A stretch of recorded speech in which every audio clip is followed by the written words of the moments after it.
प्यारे दोस्तों, आज हम इस वीडियो में खालिस शहद की पहचान के चंद तरीक़ेकार बताएंगे। वीडियो को एंड तक लाजमी देखना, शायद ये वीडियो आपके कुछ काम आ जाए।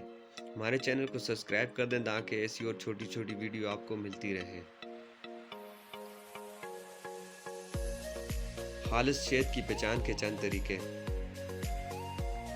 फ्रिज में रखने से जमता नहीं है। रोटी पे लगाकर कुत्ते को डालो वो खाएगा नहीं। असली शहद पे मक्खी नहीं बैठती। असली शहद को काटन के कपड़े पे लगाकर बत्ती बनाकर आग लगा दो, वो दिए की तरह जलेगा।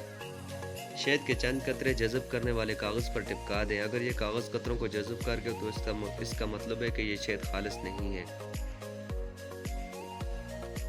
अगर आपके पास जज़ब करने वाला कागज़ नहीं है तो इसके लिए आप सफ़ेद कपड़ा भी इस्तेमाल कर सकते हैं। इस कपड़े पे शहद के चंद कतरे गिरा कर थोड़ी देर उन्हें धो लें। अगर तो कपड़े पर धब्बे का निशान रह जाता है तो इसका मतलब है कि शहद खालिस नहीं है। नमक की डीली शहद में घुमाएं। आप जितनी देर चाहे नमक हल कर लें, शहद में नमक का जायका नहीं आएगा। चूने की एक छोटी सी डीली लेकर उसे थोड़े से शहद में डुबो दें। अगर चूना वैसे ही पड़ा रहे तो शहद खालिस है। अगर इसमें से चिड़चिड़ की आवाज़ आए, धुआं निकले तो खालिस नहीं है। शहद के खालिस होने की एक पहचान ये भी है कि ज़ियाबतीस के मरीज़ को खालिस शहद इस्तेमाल करें तो उनकी शुगर नहीं बढ़ती। हज़रत अबू हुरैरा रज़ियल्लाहु अन्हु से एक हदीस मरवी है कि जो शख्स महीने में सुबह 3 दिन शहद चाट ले उसको महीने में कोई बड़ी बीमारी लायक ना होगी। शहद की अफादियत का इल्म आपको इस बात से होगा कि अल्लाह ताला ने अहले जन्नत के लिए शहद दूध के सालिहीन की नहरें बनाई हैं। कुछ लोगों का ख्याल है कि शहद के शिफा बख्श होने में तो वक़ौल कुरान और हदीस की कोई शक नहीं है, लेकिन ये गर्म मिजाजों को मौक़ूफ़ नहीं। इसलिए जब किसी गर्म मिजाज वाले को शहद इस्तेमाल करवाएं तो उसमें ठंडी और अदवियत का इजाफ़ा करके उसकी ताज़ील कर लें। एक हदीस में है कि शहद मिला पानी इस्तेमाल करने से फ़ायदा बढ़ जाता है।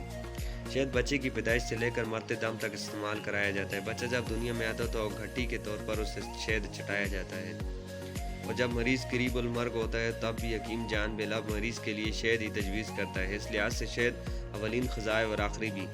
लंदन के अजायब घर में फ़िरौन की लाश पे शहद की मक्खियों की तस्वीर बनी हुई है। सिकंदर आज़म के ज़माने में लोग शहद के अलावा किसी मीठी चीज़ के जायके से मुतारफ़ न थे। शहद में मकवी अज़ाए रीसा के लिए दिल, दिमाग, मैदा और जिगर को ताकत बख्शता है। नेज़ क़ुव्वत मर्दमी बढ़ाता है। अगर इसको दूध के साथ इस्तेमाल किया जाए तो वो मादा मनविया पैदा करता है। मसवी खून है और मौलद खून भी। आँखों की बिनाई तेज़ करने के लिए आँखों में लगाया जाता है। शहद ज़ख्मों को साफ़ और मुनहदम करता है और मुहर्रमों को पकाता है और फोड़ता है। शहद की और मछली की चर्बियाँ वज़न मिलाने से बेहतरीन किस्म का मरहम तैयार होता है। शहद और कलेजी को मिलाकर मरहम तैयार करें तो फोड़े और ज़ख्मों के लिए बेहद मुफीद है। शहद तकरीबन हर मर्ज़ के लिए मुफीद है।